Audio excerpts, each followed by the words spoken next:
Hi, my name is Eleanor Chamberlain. This is my audience. Let's begin. Imagine you walk into a busy store to buy a razor. You grab a razor in a pink box when you realize it is $5 more expensive than the razor sitting next to it.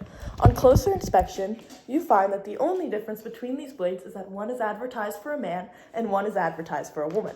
Now, think about this price difference for items that range from vitamins to vacuums. This isn't a small $5 difference. This is price discrimination. Coined the pink tax in the mid-1990s, this disparity in dollar amount between female and male products is widespread. The California Senate Committee said in 2020 that women in California spend on average of $2,382 more per year. This means that women could add up to an extra $188,000 spent throughout a woman's life. Now, there's not a single person who does not have a woman in their life who's important to them. Women are mothers, teachers, daughters, doctors, engineers. A disparity against women is a disparity against the world. Personally, I am a woman and a retail worker. I see the prices and differences every single day when I check out unsuspecting women who don't realize they're spending more money than they need to until it's too late. Products that are advertised to women are often more expensive than those targeted to men, and this disparity is essential in understanding economic inequalities in society. Historical causes, economic inequality, and psychological impacts are all fundamental when discussing the pink tax. So, let's dig deeper into this economic issue and see how the impacts truly are. Various historical causes have led to the long-lasting existence of the pink tax: tariffs, beauty standards, and product differentiation. According to the New York Times, a leading U.S. news source, Congress has placed an imbalance of tariffs on apparel into the U.S. for years. When the tariffs benefit men, this imbalance can contribute to the pink tax, as imbalances in tariffs result in imbalances in pricing. Women are also more likely to spend extra money on products like skincare or makeup because of the standards that society has set. As Medical News detailed in its comprehensive article on beauty standards, women need to be seen as beautiful or they will not receive the same amount of respect as men. These beauty standards are a historic contributor, as standards have been controlling society since ancient Greece. Product differentiation is the main basis of the pink tax.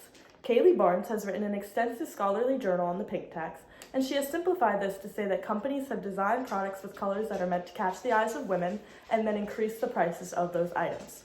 Historically, this is not a new phenomenon. The Gender Tax Repeal Act of 1995 aimed at eliminating discriminatory pricing practices based on gender.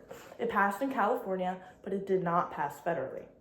The history of the pink tax is important, as it will contribute to women's current economic challenges. Today, women face constant battles in regards to being viewed as equal to men within the economy.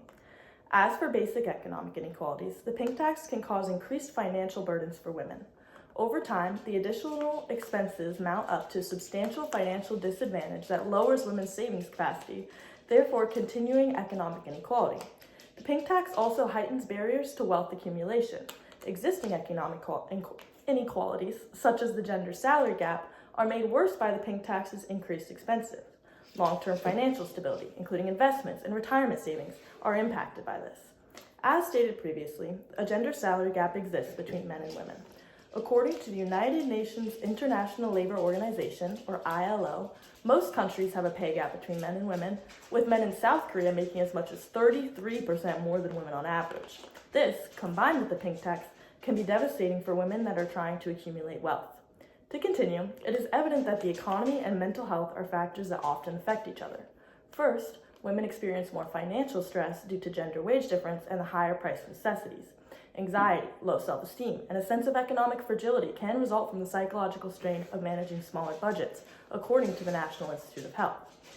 In addition, paying more for necessities based only on one's gender can result in feelings of resentment and a weakened sense of fairness in the marketplace. This can also reinforce the idea that women are not valued in society.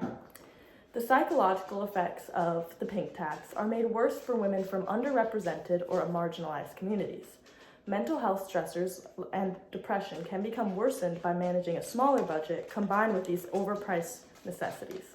To wrap things up, when discussing the pink tax, it is essential to remember the historical aspects behind it, the psychology, and the economic disparity. The pink tax is a clear example of the challenges that women face. The pricing difference has deep roots in history and continues to shape our society today. Understanding its impact helps highlight how everyday practices can contribute to broader economic and social disparities, especially for women.